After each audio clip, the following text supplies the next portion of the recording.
Hello, hello, j'espère que vous allez bien. Bon mercredi 29 janvier 2025.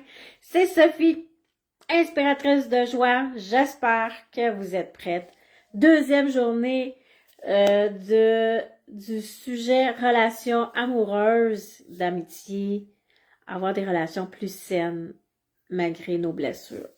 Alors, j'espère que vous êtes prête à recevoir aujourd'hui ce que j'ai envie de vous proposer. Je n'avais pas fait ça la dernière fois, mais ce que je vous propose, ceux qui vont me suivre dans ces journées-là, dans ces étapes-là, pouvez vous créer, de vous procurer un cahier, n'importe quoi, là, un cahier Canada, pourvu qu'il y ait des lignes, parce que c'est comme plus facile à, à transmettre sur papier, que ce soit ligne par ligne, puis un crayon. Donc, un papier puis un crayon. Et vous prenez des notes. Parce que des fois, je vais vous donner des réflexions, un mantra, un exercice, où j'explique des choses, puis que vous voulez prendre des notes pour quand vous en avez besoin, vous allez avoir vos notes. Parce que des fois, il y a des gens qui apprennent mieux quand c'est écrit, ou il y a des gens qui aiment juste regarder le vidéo. Alors, vous avez comme deux choix. Hein? C'est vous qui décidez, mais c'était juste une suggestion d'avoir un cahier puis un crayon. Puis écrivez la date, puis si vous avez des réponses à donner, puis par curiosité, revenir un peu plus tard et dire « Ah, moi, j'avais répondu ça. » Alors, on y va. Aujourd'hui, on va commencer par reconnaître et accepter nos blessures. Et oui.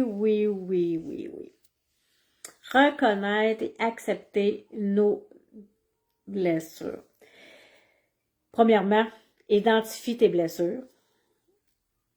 Il faut être honnête. Là. Ici, là, c'est d'être honnête avec soi-même. Les blessures d'abandon, rejet, trahison, injustice, et il y en a une panoplie, mais c'est de les reconnaître puis de les accepter. Fait que ça, là, si vous pouvez commencer à écrire, c'est quoi? C'est j'ai été abandonnée, je me sens abandonnée, j'ai été rejetée, moi l'injustice, je suis pas capable. C'est de les identifier. Premièrement, c'est pas facile ça, de prendre le temps d'identifier c'est quoi vraiment mes blessures. Parce que vous allez voir que le chemin que je vous propose, c'est tout le temps vers le chemin pour des relations plus saines. C'est un chemin que j'emprunte, que j'ai travaillé. Je vous parle avec expérience, mais croyez-moi pas sur parole. Faites vos expériences, trouvez vos trucs, mais ce que je vous apporte, c'est vraiment de base. C'est quelque chose de base, de reconnaître, puis d'accepter nos blessures, puis de trouver c'est quoi au juste qui nous embête, qui nous empêche. Souvent, ça nous empêche de fonctionner, ça nous empêche de rentrer en relation. Beaucoup de gens qui sabotent les relations avant d'être rejetés, avant l'abandon, ben ils vont saboter l'amour, ils vont saboter leur relation. Alors, si on les reconnaît et on les identifie, c'est une très bonne base. Ensuite, pratiquer l'autocompassion. À apprendre à s'aimer malgré nos imperfections. Et de voir ces blessures comme une opportunité de croissance. Quand vous allez avoir identifié et accueilli vos blessures, qu'est-ce qu'on fait après avec ça? Donc, on utilise qu'est-ce qu'on vient d'apprendre comme une opportunité de cheminer personnellement sur nous.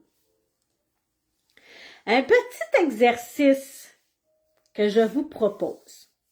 Le câlin intérieur. Je l'ai appelé comme ça. Le câlin intérieur. Là, j'ai pris des notes, quand vous me voyez, j'ai pris des notes, puis j'ai écrit dans mon cahier. Fait que vous allez peut-être entendre tourner les pages. Alors, le câlin intérieur. Ça, vous pouvez faire ça pas n'importe où. Vous choisissez un espace que vous êtes sûr que vous n'allez pas être interrompu, dérangé, le plus possible dans un calme, qu'il n'y a pas trop de distractions mentales, visuelles, auditives pour vous déranger. Alors, c'est simple. Vous êtes assis à un endroit que vous êtes confortable. Vous fermez les yeux et placez une main, sur ton cœur et l'autre sur ton ventre.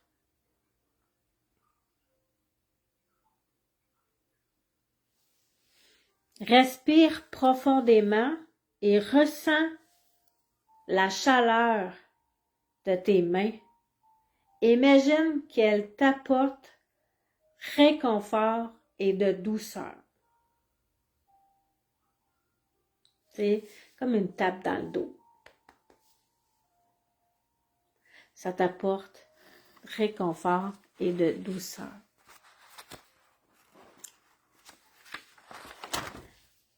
Trois. Dis-toi une phrase bienveillante, comme si tu parlais à une bonne amie qui est en difficulté. Je suis humain, j'ai le droit de ressentir ce que je ressens. Je m'accepte avec amour, même dans mes imperfections. Je suis parfaitement imparfaite. Numéro 4. Reste comme ça quelques minutes. Ressens la bienveillance que tu t'offres présentement.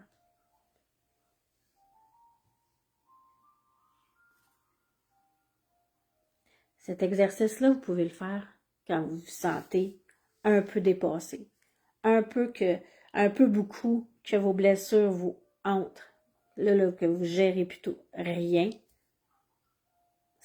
Appelez ça le câlin intérieur. Dites, je m'en vais faire mon câlin intérieur. Et je vous offre un mantra. Le mantra, c'est à se le répéter 3 fois par jour. Plus qu'on le répète, puis on peut l'incarner à l'intérieur de nous. Alors, je suis mon plus grand soutien.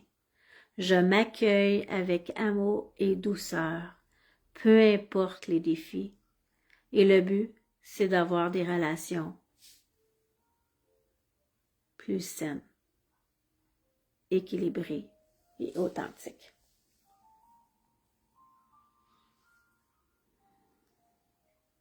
Je suis mon plus grand soutien. Je m'accueille avec amour et douceur, peu importe les défis. Et le but, c'est d'avoir des relations plus saines, équilibrées et authentiques.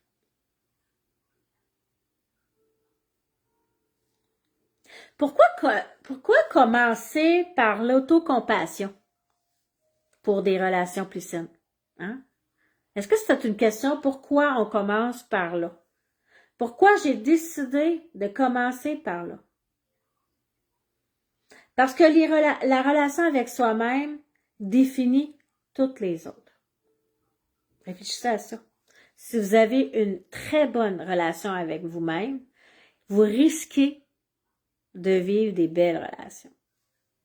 Si vous vous donnez de la merde que vous aimez pas, ça va être un peu plus difficile d'avoir des relations saines. Si tu te juges durement, que tu t'accordes pas de l'amour, tu risques de attirer des relations déséquilibrées, où tu cherches validation et amour à l'extérieur, au lieu de te valider toi-même, te donner de l'amour à toi. Vous voyez, je parle souvent d'amour et douceur. Ben c'est ça. C'est de s'aimer, puis c'est de se donner de la douceur. Vous le méritez. En cultivant l'autocompassion, tu apprends à te traiter avec respect et bienveillance, créant une base solide pour des relations saines et équilibrées, comme une maison. Quand on bâtit une maison, on s'arrange pour avoir une fondation solide. Parce que sinon, si on commence à une fondation tout croche, il risque que la maison qui va se bâtir dessus soit un peu croche. Alors, pourquoi pas commencer doucement, tranquillement, un jour à la fois, avec notre fondation plus solide.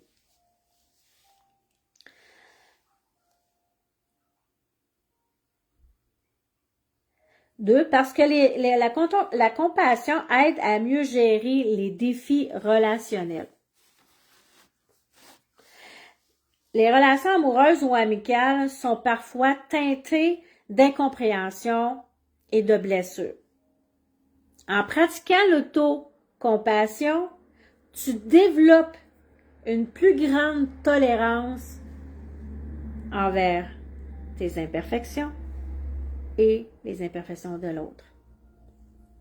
Ce qui te permet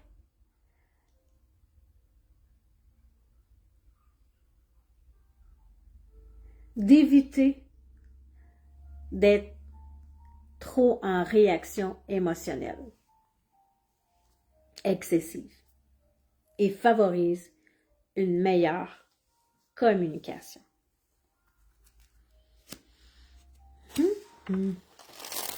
Croyez-moi pas sur parole. Je vous dis, moi, ça marche.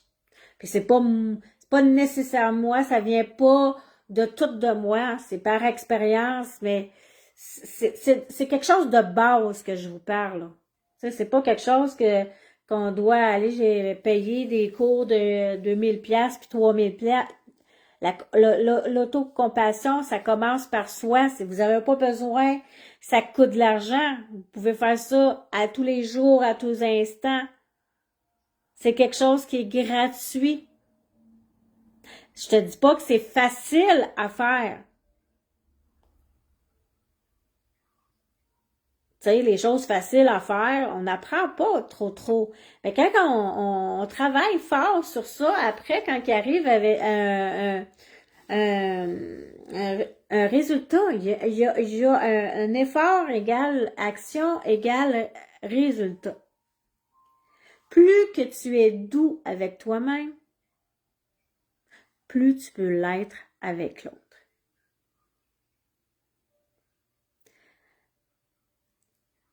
Et plus les relations deviennent harmonieuses, authentiques. Ça prend de la connaissance de soi, de la pratique, du temps égale un résultat. Alors voilà ce que j'avais envie de vous partager aujourd'hui. C'est vraiment de commencer par la relation avec soi-même, d'être honnête le plus possible envers soi-même, d'aller vraiment identifier et accueillir nos blessures. La semaine prochaine, je vais vous expliquer plus en détail.